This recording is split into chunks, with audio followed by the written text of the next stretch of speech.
Ser ou não ser? Eis a questão.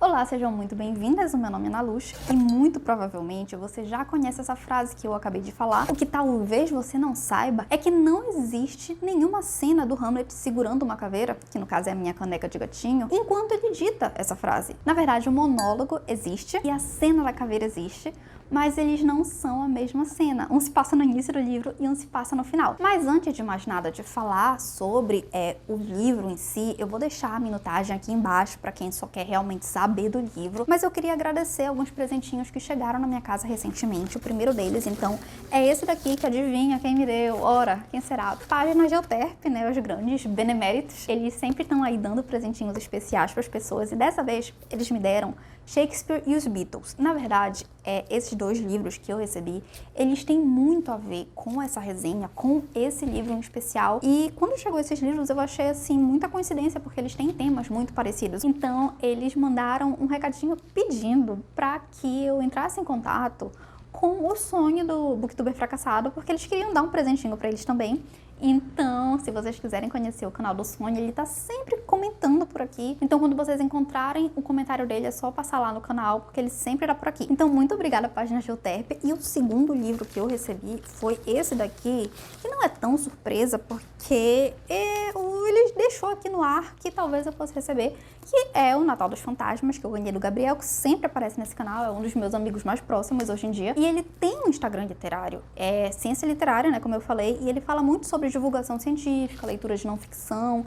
Então, recomendo que vocês deem uma olhada, eu vou deixar o link aqui embaixo. E basicamente esse é um livro que tem muito a ver com um tema também, porque, pasmem, Hamlet é um livro sobre fantasma. Mais do que sobre fantasma, Hamlet é um livro sobre regicídio e vingança. E talvez você só conheça de título Hamlet, mas não saiba muito da história. Mas há grande chance também de você conhecer a história e sequer sabe que conhece, porque por acaso, em 1994, se não me engano, um certo estúdio, assim, não tão famoso, um tal de Walt Disney, conseguiu colocar a história de Hamlet e adaptar numa animação que é simplesmente perfeita. Se você esteve numa caverna nos últimos 19 anos, eu recomendo que você conheça essa história aqui, porque é possivelmente a melhor animação da Disney. É basicamente a mesma história, só que versão infantil. Agora, falando do livro em si, ele também é tão influente que, muito provavelmente, além do Rei Leão, você conhece algumas frases famosas. Não necessariamente o ser ou não ser essa questão, mas também tem há algo de podre no reino da Dinamarca, ou há mais coisas entre o céu e o inferno do que sonha a vã filosofia. O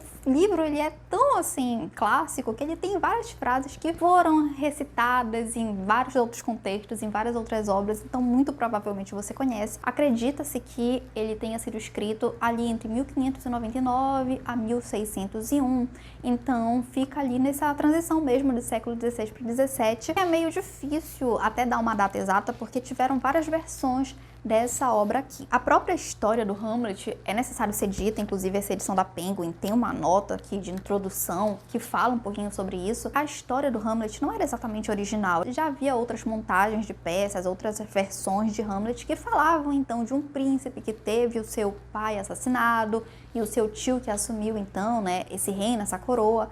Não é uma história exatamente original, então muito provavelmente o Shakespeare se inspirou, incorporou, né, outros elementos, até que a versão dele tenha sido a que ficou de fato mais famosa. Essa versão se chama Ur Hamlet, eu vou deixar aqui escrito para não ter confusão, vocês podem jogar no Google para ter um pouquinho mais de informação sobre, mas é como se fosse o Hamlet primitivo, uma versão anterior à versão que o Shakespeare fez, que ele se inspirou então nessas diversas narrativas, e chegamos a esta história aqui. E como eu falei, esse é um livro que ele teve várias versões, né? Porque como é um texto feito para o teatro, então digamos que a primeira dramaturgia fosse de um jeito, a segunda teve algumas alterações e assim por diante.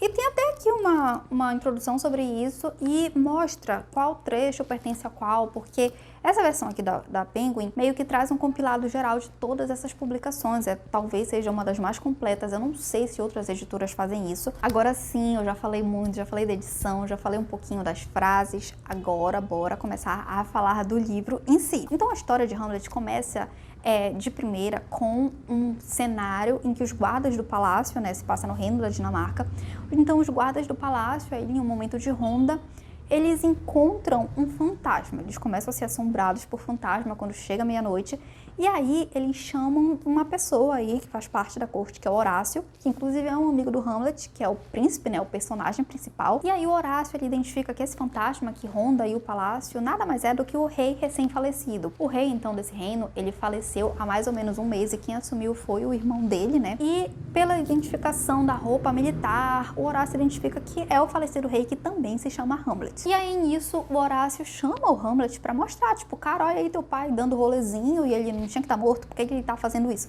E aí o Hamlet vai lá, ele também identifica que é o pai dele, e aí tem um momento que já chama a atenção aqui, porque é a primeira vez que o fantasma fala, só que ele se recusa a falar na frente de todo mundo, então em um momento a sós com o Hamlet, e ele conta que na verdade a morte dele, que todo mundo acredita que foi uma morte natural, se trata de um assassinato.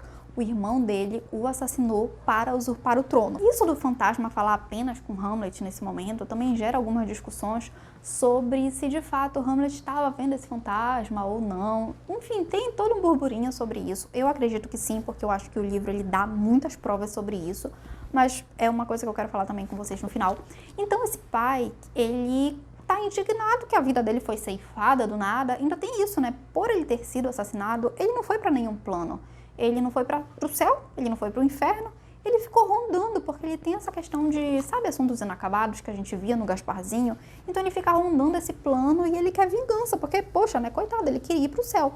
Então ele pede para o Hamlet o vingar. Só que ainda tem uma outra questão muito importante. Em um intervalo de mais ou menos um mês, esse rei foi morto e a sua esposa casou com seu irmão, que é o seu assassino e que usurpou o trono, porque se a gente for parar para pensar numa linhagem, geralmente o reino passa de pai para filho, e que uma coisa que eu não sei por que cargas d'água não acontece aqui, quem assumiu o trono foi o irmão, que é uma coisa estranha, já que o rei, ele tinha um herdeiro. E aí então tá, o Hamlet, ele entende que ele precisa então vingar esse pai, e aí entra uma questão aqui, que em alguns momentos esse pai, esse fantasma, ele tem algumas propriedades meio que metafísicas de atravessar paredes e tudo, e coisas que nos passam batidas. É o importante aqui da versão com notas de rodapé ou notas de fim, porque tem muitas explicações sobre as crenças do período em relação aos fantasmas. Então, quando mostra esse fantasma com essas propriedades, começa a se questionar se esse fantasma é um ser do inferno, se é um ser sobrenatural, se é de fato um fantasma, porque talvez se ele fosse apenas um fantasma, ele não devesse ter essas propriedades, sabe? Então tem toda uma questão, será que esse fantasma é real? Será que não é um demônio que está tentando atormentar o Hamlet?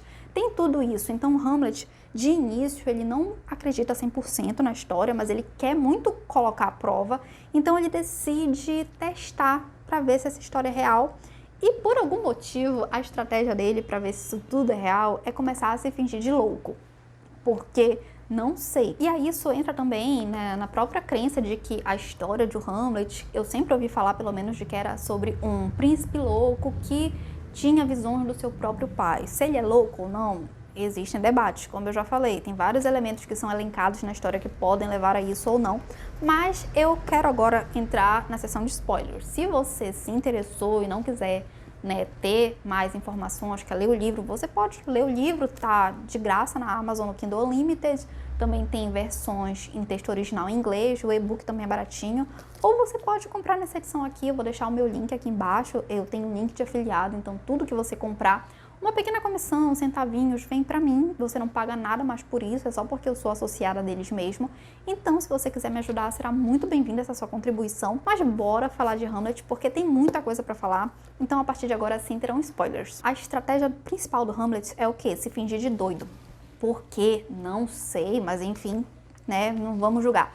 E aí, em algum momento, é até interessante porque se torna uma peça dentro da peça, porque ele, né, a gente sabe que Hamlet foi é uma peça dramatúrgica, foi concebida para o teatro. E aí, então, em determinado momento, Hamlet contrata um grupo de teatro para encenar uma peça onde um rei é assassinado pelo seu próprio irmão. Por que ele faz isso? Porque ele quer que essa peça seja encenada ali na corte, porque ele quer que o rei assista isso, e a partir daí ele vai observar a reação do rei para ter uma dimensão, se ele vai ficar realmente chocado com isso, se ele vai achar estranho, se vai passar batido, porque a partir da percepção dele, ele teria uma noção de que o fantasma estaria contando a verdade, ou não. E aí, então, o Hamlet vê a reação do tio e ele fica tão consternado, né, esse novo rei, que o Hamlet tenha certeza de que então foi um assassinato a morte do pai dele, e ele começa a querer se vingar. E aí tem uma cena muito importante até, que eu acho bem interessante, bem assim emblemática, porque não apenas ele percebe que esse novo rei é o culpado, como ele presencia em um momento assim bem íntimo desse novo rei, uma oração, ele tá um momento assim de confissão, com medo, né? Porque ele sabe que ele cometeu um assassinato e que tá tendo essa suspeita, porque ele acabou de ver essa encenação. E aí ele tá no momento de confissão e o Hamlet encontra o cara orando de guarda baixa. Era o momento perfeito para que ele assassinasse, né, o tio e vingasse então a morte do pai, só que ele não faz isso. Porque mesmo ele estando ali naquele momento prostrado, era justamente isso, ele estava em um momento de confissão.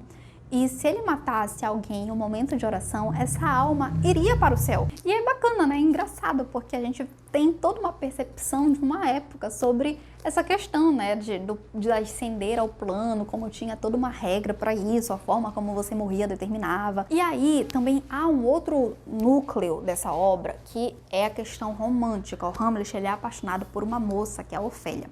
A Ofélia, ela é filha, assim, de um conselheiro, de um guarda. Acho que ele é um conselheiro ali da corte, né, um conselheiro desse rei, e também tem um irmão que no início da obra ele tá indo para a França. A gente vê uma preocupação tanto do pai da Ofélia quanto do irmão da Ofélia sobre esse relacionamento, né, que ela tá construindo com Hamlet, porque apesar dela ter ali uma condição boa, né, ela faz parte da corte, ela não tem um título de nobreza diferente do Hamlet, que é um príncipe. Justamente por essa questão, né? O Hamlet, por ser um príncipe, ele ia precisar casar necessariamente com uma princesa. E é uma coisa até que esse historiador aqui, que é o Perry Anderson, ele fala nesse livro Linhagem do Estado Absolutista, que nessa questão da formação dos estados nacionais, o casamento se tornou uma forma de aliança política e também uma forma de conquistar novos territórios. Ou você ia pelo casamento, né, fazia toda essa questão pacífica, esperasse que se gerasse frutos, né, no caso, crianças nascessem, né, e aí ampliava sua influência sobre uma área, ou a forma mais, assim, rápida, porém mais brutal, seria a guerra. Então, o Hamlet, sendo um príncipe, ele estava fadado a estabelecer uma conexão política, né, porque casamento era isso, era político, com uma princesa. Então, a Ofélia meio que era carta fora do baralho, só que nem ela nem o Hamlet queriam assumir isso para eles mesmos porque eles se amavam. E esse núcleo da Ofélia, ele fica ainda mais complexo quando o Hamlet, sem querer, mata o pai da Ofélia. Se não me engano, o nome dele é Polônio. Ele acaba encontrando Polônio escondido atrás de uma cortina e aí ele pensa que é o rei, né, o tio dele. E aí, numa loucura, ele tenta já se vingar, matar, só que depois ele descobre que ele atacou a pessoa errada e quem morre é o Polônio, e isso deixa a Ofélia ensandecida. Literalmente, ela enlouquece. É a única personagem que se tem certeza que enlouqueceu nessa obra é a Ofélia. Então, isso acaba deixando ela muito consternada. E a partir daí, entra um monte de ida e vinda, de reviravolta. Eu não vou entrar nesse mérito, porque, bom, né? É bom que vocês leiam o livro. Mas tem viagem, até piratas aparecem na história, porque o Hamlet vai para Londres, enfim. E ao retornar então à Dinamarca, né, ao seu reino, ele descobre que Ofélia não apenas enlouqueceu, como ela morreu. É uma coisa meio dúbia, né, fica meio que...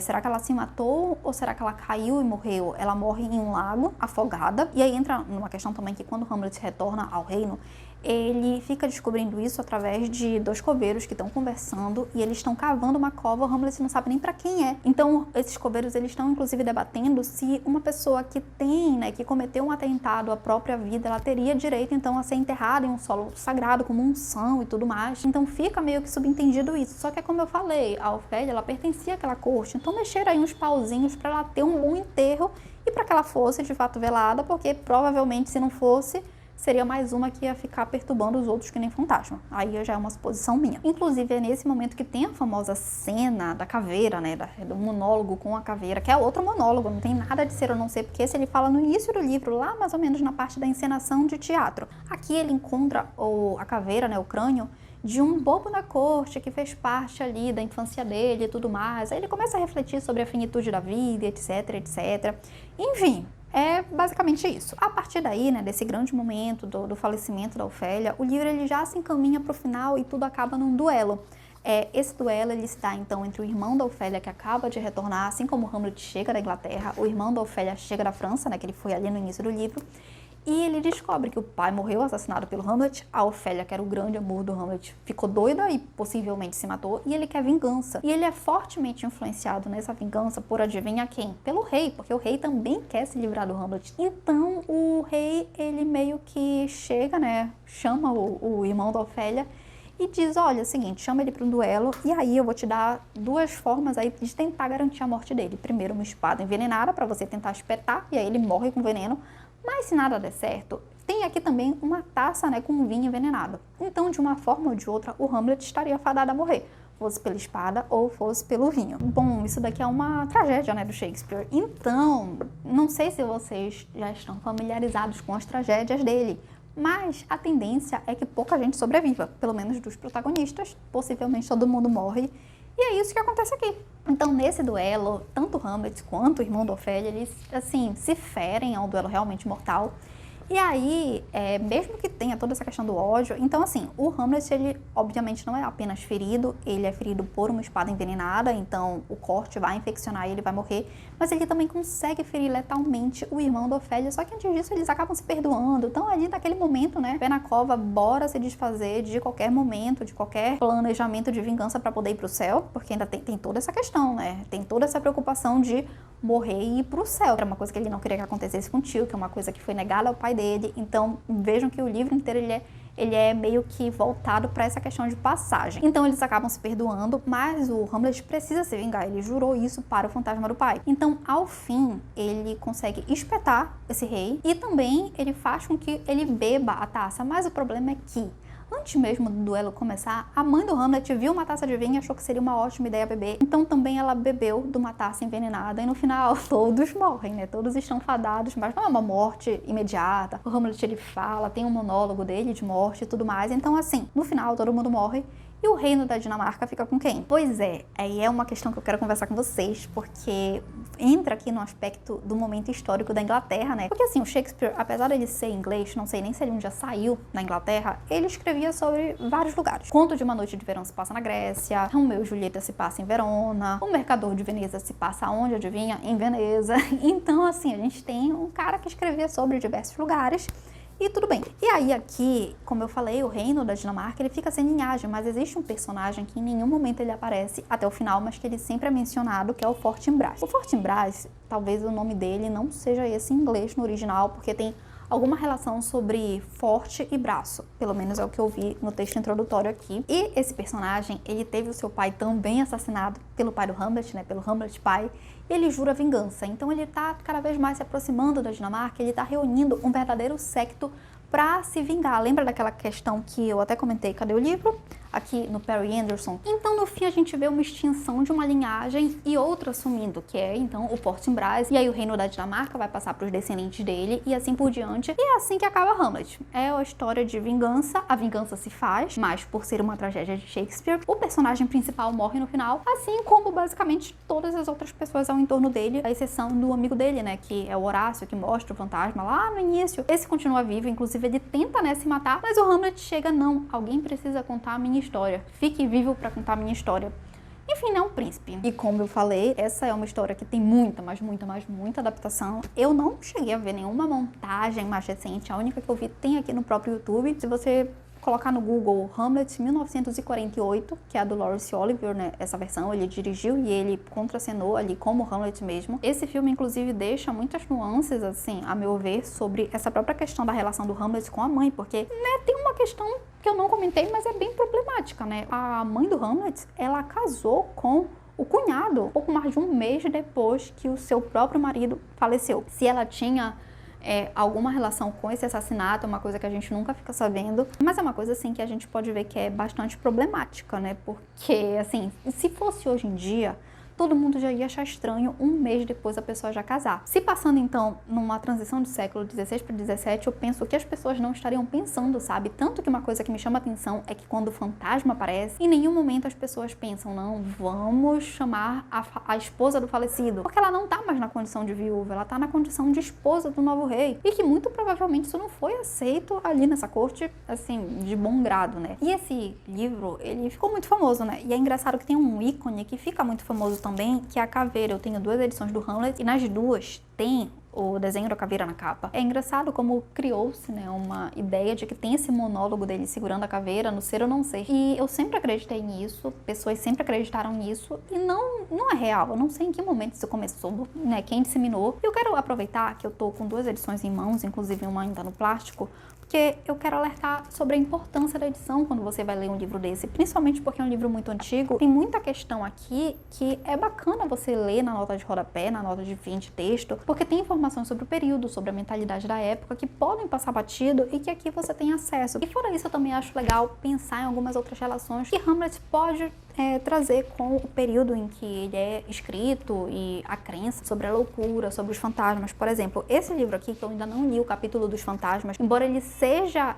referenciado no próprio Hamlet, nas próprias notas de rodapé, tem tanto livro aqui jogado que eu nem sei onde eu joguei o Hamlet, tá aqui. Comenta algumas questões sobre a visão acerca dos fantasmas, né? Sobre isso que eu comentei, de ser uma criatura que tá vagando na Terra por questões de assuntos inacabados, mas também tem uma parte aqui que fala sobre o mar, né, sobre a água e a referência que se faz à loucura, porque a Ofélia, ela enlouquece e ela morre na água. Nessa questão, né, do imaginário sobre o que haveria no oceano, a gente está falando aqui de um período de renascimento e que havia muito essa questão das navegações, mas ainda havia assim um medo do mar, porque muitos iam e não voltavam, muitos iam e ficavam tanto tempo que acabavam enlouquecendo às vezes, então havia uma relação muito intensa da água com a loucura, e esse livro até traz uma relação sobre a própria morte da Ofélia ter sido na água, como se fosse também uma metáfora para a própria loucura da personagem. Mas nesses livros de não ficção, eu também encontrei esse livro bem antigo aqui, que é o Manual do Bruxo. Quem aí já conheceu, quem cresceu com Harry Potter, muito provavelmente já viu isso daqui. Eu não sei exatamente qual é a formação desse autor, porque eu trouxe aqui só historiadores, né? O Alan Zola Kronzek e a filha dele. Eu sei que ele é mágico, mas eu não sei se ele tem alguma formação. Esse livro, ele é meio que um grande, sei lá, uma grande enciclopédia das criaturas mágicas, mas assim, de forma bem sumária. Você poderia jogar no Google ou estaria na Wikipédia, coisas semelhantes, mas é bem gostoso, né, de ter em mãos. Foi bem bacana ler isso quando eu era pré-adolescente. E aí tem um capítulo aqui sobre os fantasmas que fala justamente isso que eu já comentei, né, que se acreditava que os fantasmas, eles vagavam no nosso plano porque eles tinham assuntos inacabados, ou porque eles foram muito ruins em vida e eles acabavam tendo que ficar vagando porque eles não foram aceitos no céu, no inferno. No caso, como se fosse uma punição, ficar preso a esse plano eternamente. Mas não vamos focar nisso, vamos focar realmente nos assuntos inacabados, né? Do rei que teve a sua vida ceifada e por isso não foi para nenhum plano, ficou vagando.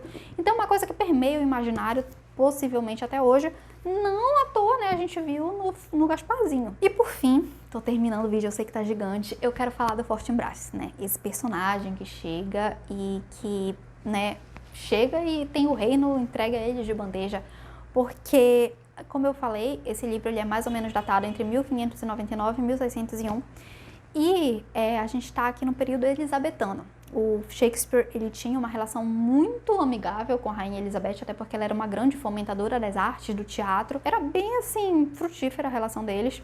Só que tem uma questão, a Rainha Elizabeth, ela estava ali no fim da vida já, né? Ela morreu em 1603, então não havia herdeiros, porque ela nunca casou, ela nunca teve filhos. Inclusive, ela tinha essa alcunha, né, de a Rainha Virgem, por nunca ter casado e tudo mais. Então tinha uma questão de que a linhagem tudo a qual ela pertencia também se encerraria, e havia, claro, uma preocupação, né, sobre, né, quem assumiria o trono. Eventualmente quem assumiu foi o rei Jaime pra gente, mas que é rei James da Escócia. Curiosamente, ele era filho da Mary da Escócia, que tinha uma relação tanto quanto conturbada com a Rainha Elizabeth, mas, enfim, isso é papo para outra história. Então é isso, eu acho que com esse livro, com essa obra, o Shakespeare queria trazer um pouquinho da preocupação dele, a visão dele sobre esse fim de reinado e essa preocupação sobre como seria essa transição. Mas no fim, ele tinha assim uma relação muito boa com a Elizabeth, mas ele também teve uma relação muito boa com, né, o rei Jaime. Ele continuou fazendo peça de teatro e tudo mais, produzindo, atuando. Inclusive a companhia de teatro dele permaneceu existindo, só mudou de nome. Antes era Lord Chamberlain's Men e depois virou The Kingsmen.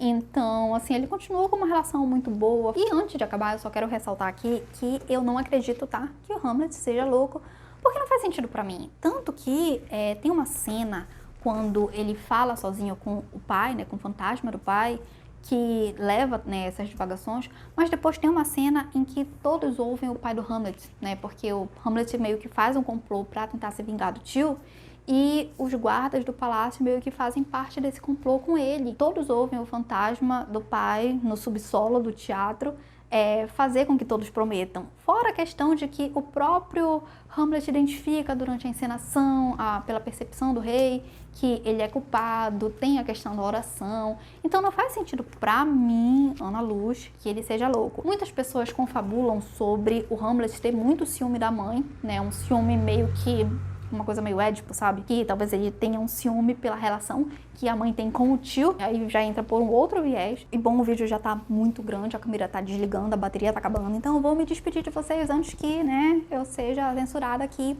Mas eu quero agradecer se alguém ficou até o final. Eu sei que eu falei muito, eu sei, eu me empolguei. É um livro que fala sobre muita coisa, né? Fala sobre questões mentais, política, relacionamentos amorosos, etc, etc. Mas enfim, né, chega, senão a câmera vai me boicotar. Então eu quero agradecer se você ficou até aqui, né, dá um like no vídeo, realmente eu vou pedir novamente, sim, né, bora lá, me ajuda. E no mais é isso, eu espero ver vocês em um futuro não tão distante. Até a próxima e tchau, tchau!